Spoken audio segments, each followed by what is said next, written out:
రెండు పిడికిలు లేవాల జై తెలంగాణ గిరిజనుల ఐక్యత జై సేవలాల్. ఈరోజు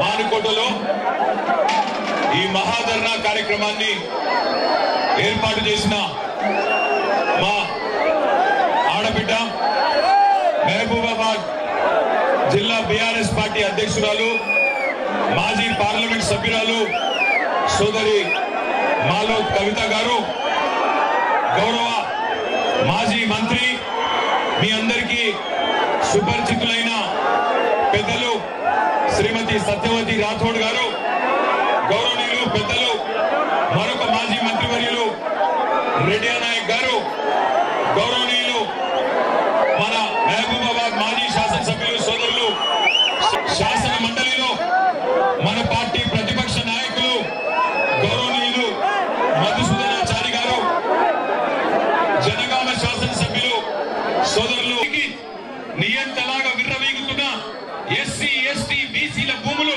గుంజుకుంటా ఏం చేస్తారో చేసుకోండి అంటూ విర్రవీగుతున్న ఈ కొత్త నియంత రేవంత్ రెడ్డికి బుద్ధి చెప్పేందుకు కదిలి వచ్చిన మా తోబుట్టువులందరికీ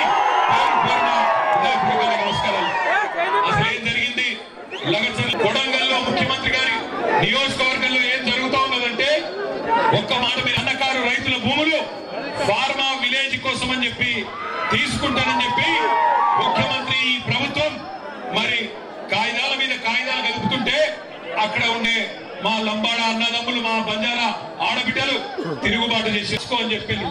కానీ 9 నెలలకెళ్ళి ముఖ్యమంత్రికి టైం దొరకలేదు.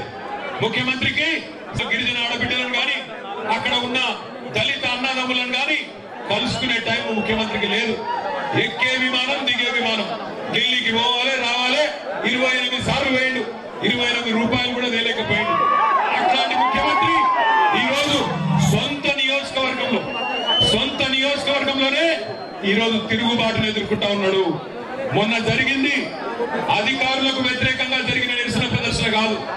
అధికారులు పోతే నిరసన వ్యక్తం చేసిండ్రు, అదే రేవంత్ రెడ్డి పోతే ఉరికిచ్చి ఉరికిచ్చి ఉరికిచ్చి కొట్టడం కూడా మా గిరిజన ఇది వాస్తవం. మోడీనే భారత ప్రధానమంత్రినే సంవత్సరం పాటు రైతులు ఆందోళన చేస్తే మొత్తం 119 నియోజకవర్గాల్లో అవసరమైతే ఆ కొడంగల్ బక్కజిక్కిన రైతుల కోసం తప్పకుండా బీఆర్ఎస్ పార్టీ ధర్నా చేస్తుంది, కదం దొక్కుతుంది, కదులుతుంది. ఈ ప్రభుత్వాన్ని కోసం కానీ పేదవాళ్ళ కోసం కానీ ఈ ముఖ్యమంత్రి పనిచేస్తలేడు. ఒక్కసారి ఆలోచించండి, ఇంకో 10 రోజులైతే సంవత్సరం నిండుతుంది రేవంత్ రెడ్డి ప్రభుత్వం కూర్చొని. ఏం చెప్పిండు అన్నాడు? యాదకొండలో మీ అందరికీ మహబాద్కి వచ్చి ఇవాళ ఇక్కడున్న ఎమ్మెల్యే డోర్నకల్ ఎమ్మెల్యే, అదేవిధంగా మహబాద్ జిల్లాలోని ఇల్లందు ఎమ్మెల్యే సమాధానం చెప్పాలా? మీరే కదా ఇంటింటికి వచ్చింది, మీరే కదా గల్లీ గల్లీ తిరిగింది, 6 గ్యారెంటీలు అన్నారు, 100 రోజులు అమలు చేస్తామన్నారు, పేదవాళ్ళకు అండగా అంటే మీరేం చేస్తున్నారు నేను అడుగుతా ఉన్నా. కేసులు మా మీద మాత్రమే పెడతారా? కాంగ్రెస్ వాళ్ళ మీద కేసులు ఉన్నాయా? కాంగ్రెస్ ఎమ్మెల్యేలు రాళ్లతో కొడతామంటే, కాంగ్రెస్ మాజీ ఎమ్మెల్యేలు పెట్రోల్ పోసి తగలబెడతామంటే భయపడతాం అనుకుంటున్నారా? ఇది కేసీఆర్ తయారు చేసిన బృందం. రాళ్లతోని మానుకోట సాక్షిగా చెప్తున్నా, మానుకోట రాళ్ల మహత్యం ఏందో తెలంగాణ అడ్డుకున్న ప్రతి ఒక్కరికి తెలుసు. మానుకోటలో 14 ఏళ్ల కిందటనే నిప్పు పుట్టింది, తర్వాత తెలంగాణ వచ్చింది. ఇవాళ మీరు వద్దంటే కోర్టుకు పోయినాం, మీరు పర్మిషన్ ఇయ్య అంటే కోర్టుకు పోయి కోర్టుకెళ్ళి పర్మిషన్ తెచ్చుకున్నాం. వేల మంది తరలి వచ్చి ఈ ప్రభుత్వం మీద ఎంత కోపం ఉందో, ఈ ప్రభుత్వం మీద ఎంత వ్యతిరేకత ఉందో ఇవాళ ఈ మానుకోట మహాధర్నా చూస్తేనే అర్థమవుతా ఉన్నది. నేను మీ అందరితో ప్రార్థించేది ఒకటే, తప్పు జరిగింది, మోసపోయినాం, పర్వాలేదు, ఏమి ఇబ్బంది లేదు, 4 ఏళ్ళు గట్టిగా కొట్లాడదాం.